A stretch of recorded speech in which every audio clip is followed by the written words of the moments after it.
morning, students. The second method to measure national income of an economy is income method. Now, we will discuss in detail how income method helps to calculate national income. In income method, the income generated by different factors of production by rendering their factor services within the domestic territory of a country is estimated. And after estimating the factor payments made to the factors of production, that is land, labor, capital and organizer, for rendering their factor services in the production process within the domestic territory of a country, we will get domestic income or NDP at factor cost. We know that there are four factors of production, that is land, labor, capital and organizer, and these factors of production are paid in the form of rent, wages, interest and profit. These are the factor payments, and we have to estimate the factor payments for the services rendered by the factors of production to measure national income with the help of income method. Now we will classify these four factors of production into three categories. First one is compensation of employees. Now dear students, what is compensation of employees? Compensation of employees is whatever the employee is getting from employer, whether in cash or in kind, including both present and future benefits. तो यहाँ पर आपने बहुत ध्यान से इस definition को देखना है। जो भी किसी एम्प्लॉयर को अपने एम्प्लॉय से मिलता है, चाहे वो कैश के रूप में हो या काइंड के रूप में हो। कैश का क्या मतलब है? Wages in cash means wages and salaries, dearness allowance, bonus, ये सब कुछ किसी भी एम्प्लॉयर को अपने एम्प्लॉय से कैश के रूप में मिलता है। और इन काइंड जब हम काम करते हैं तो सिर्फ बहुत सारी ऑर्गेनाइजेशंस ऐसी हैं जो सैलरी के साथ साथ बहुत सारे रियल बेनिफिट्स भी उस एम्प्लॉय को देती हैं। जैसे मान लीजिए कंपनी में कोई वर्कर काम कर रहा है, उसको 5000 रुपीज पर मंथ सैलरी के रूप में मिल रहे हैं, तो वो हो गया वेजेस इन कैश। लेकिन इसके साथ ही वो कंपनी उस एम्प्लॉय को बहुत सारे बेनिफिट्स दे रही है। जैसे मान लीजिए उसे फ्री ट्रांसपोर्ट दिया जा रहा है। अगर वो अपने व्हीकल से आता है अपने ऑफिस में तो हो सकता था उसका 1000 रुपीज का पेट्रोल लग जाता, लेकिन उसको फ्री ट्रांसपोर्ट मिल रहा है, फ्री अकोमोडेशन मिल रही है, उसको एक घर दे दिया रहने के लिए, फ्री अकोमोडेशन है जिसका उसको रेंट पे नहीं करना है। अगर वो अपना घर लेकर रहता रेंट पर तो मे भी पॉसिबल का उसे 4000 या 2000 रुपीज उसे रेंट के रूप में देना पड़ता। This is called wages in kind. तो यहाँ पर कंपनसेशन ऑफ एम्प्लॉयज में हम जो भी कुछ कोई एम्प्लॉई अपने एम्प्लॉयर से कैश के रूप में या काइंड के रूप में रिसीव कर रहा है उसे हम इंक्लूड करते हैं, including both present and future benefits. अब प्रेजेंट बेनिफिट्स तो यही है कि वेजेस इन कैश और वेजेस इन काइंड मिल रहे हैं। अब एक एम्प्लॉय कहता है अपने एम्प्लॉयर से कि आज मैं काम कर रहा हूँ, मुझे सैलरी मिल रही है, मेरा जो प्रेजेंट है वो सिक्योर है, लेकिन जब मैं रिटायर हो जाऊंगा तो मेरा फ्यूचर सिक्योर नहीं है, उसके लिए आप मुझे क्या बेनिफिट दे रहे हो? तो उसके लिए एम्प्लॉयर उसके सोशल सिक्योरिटी स्कीम्स में कुछ कंट्रीब्यूट करता है। That is called employers contribution to social security schemes.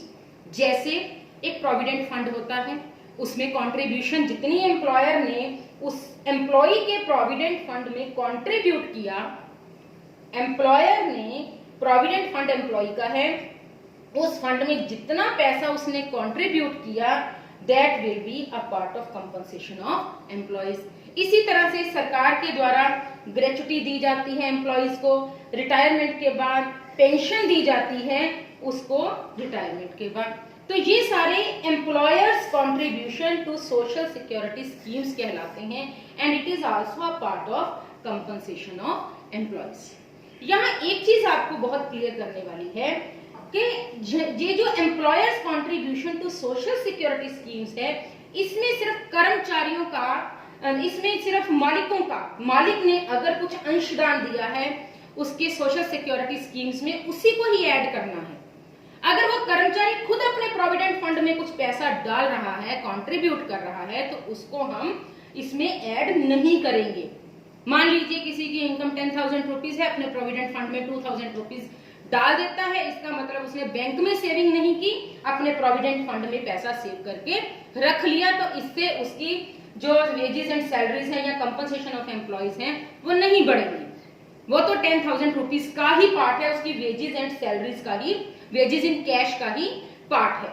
लेकिन अगर उसका मालिक, उसका एम्प्लॉयर उसके प्रोविडेंट फंड में 2,000 रुपीज डाल देता है, that will B part of compensation of employees, that contribution will be included in this will be included in the compensation of employees। तो कई बार एग्जाम में जब न्यूमेरिकल्स आते हैं वहां पर भी लिखा होता है employers contribution to social security schemes, तो एम्प्लॉयर का कंट्रीब्यूशन है तो ऐड कर लीजिए, लेकिन अगर एम्प्लॉय का कंट्रीब्यूशन है टू सोशल सिक्योरिटी स्कीम्स तो उसको आपने नेग्लेक्ट करना है, इग्नोर करना है, उसको आपने नहीं लेना है, राइट। तो यहाँ पर ये पहला कंसेप्ट है आपका compensation of employees. Compensation of employees में wages in cash, wages in cash means wages, salary, then dearness allowance, bonus, commission, that will be included. Then wages in kind, wages in kind में जो भी कुछ facilities साथ में कोई organisation दे रही है, like rent free accommodation, then free transport, free telephone, तो वो सारा इसमें वेजेस इन काइंड में इंक्लूड कर लेना है। इसके साथ ही employers contribution to social security schemes is also a part of compensation of employees. तो आपने अगर तो कंपनसेशन ऑफ एम्प्लॉइज दिया हुआ है न्यूमेरिकल में, उसको एज इट इज ले लीजिए। अगर कंपनसेशन ऑफ एम्प्लॉइज की जगह पर wages in cash, wages in kind and employers contribution to social security schemes दिया हुआ है, तो इन तीनों को ऐड करके आप कंपनसेशन ऑफ एम्प्लॉइज कैलकुलेट कर सकते हैं। Next is, this is first concept जो कि आपका इसका पार्ट बनता है। Then operating surplus. What is this operating surplus? It is the income from property and income from entrepreneurship. अब ये प्रॉपर्टी इनकम क्या है? दो तरह की प्रॉपर्टी हो सकती है। एक तो किसी के पास कोई जमीन है, कोई घर पड़ा हुआ है जहां से उसको रेंट मिल सकता है, ओके। दूसरा होता है कि उसका पैसा कहीं पड़ा हुआ है जहां से उसे इंटरेस्ट मिल सकता है। तो ये दो तरह की प्रॉपर्टी इनकम हो गई, रेंट रॉयल्टी एंड इंटरेस्ट। और तीसरा है इनकम फ्रॉम एंटरप्रेन्योरशिप। अब एंटरप्रेन्योर की इनकम, ऑर्गेनाइजर की इनकम क्या होती है? This profits. So operating surplus is the sum total of income from property, rent, interest and income from entrepreneurship, that is profits. तो rent, interest plus profits, it is operating surplus. तो इन तीनों को हम add कर लेंगे और operating surplus लेंगे। इसी तरह से न्यूमेरिकल में अगर आपको ऑपरेटिंग सरप्लस दिया हुआ है तो आपको कुछ सोचने की जरूरत नहीं है, आप उसको एज इट इज ऐड कर लीजिए। लेकिन अगर आपको ऑपरेटिंग सरप्लस नहीं दिया हुआ है, रेंट, इंटरेस्ट एंड प्रॉफिट्स दिए हुए हैं, तो आप तीनों को ऐड कर लीजिए। इसके साथ अगर रिलेटिव भी दी हुई है, that is also a property income, उसे भी ले लीजिए और इनको ऐड करके you can easily find out operating surplus, which is the second component of NDP at net domestic product at factor cost, right. अब यहाँ एक चीज और, ये जो प्रॉफिट्स होते हैं इसके तीन पार्ट्स होते हैं। First one is dividend.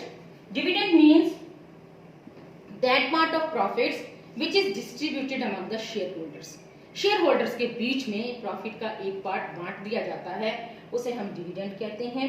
दूसरा पार्ट प्रॉफिट्स का ऐसा होता है जिसे सरकार टैक्स के रूप में ले जाती है, that is known as corporate tax. And the third part is undistributed profits और रिटेन्ड अर्निंग्स, जो कि उस प्रोड्यूसर के पास, एंटरप्रेन्योर के पास रह जाता है, जिसको उसने फर्दर अपनी एक्सपेंशन करने, इंडस्ट्री की एक्सपेंशन करने के लिए उसको यूज कर सकता है, that is called retained earnings और अनडिस्ट्रीब्यूटेड प्रॉफिट्स। अगर आपको प्रॉफिट्स न्यूमेरिकल में एज इट इज दिए हुए हैं, टोटल प्रॉफिट्स दे रखे हैं, तो नो प्रॉब्लम, आप प्रॉफिट्स ले लीजिए।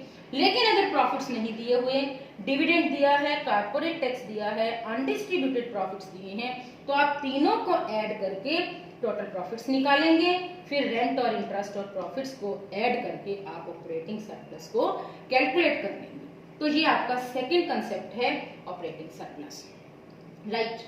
हमारी इकोनॉमी में एक ग्रुप ऐसा है जिनकी इनकम को ना हम कंपनसेशन ऑफ एम्प्लॉयज में इंक्लूड कर रहे हैं और ना ही ऑपरेटिंग सरप्लस में इंक्लूड कर रहे हैं। ये कौन लोग हैं? These are the persons which generate income on own account workers, income generated by own account workers, जो खुद के काम में लगे हुए हैं और वहां से इनकम को जनरेट कर रहे हैं।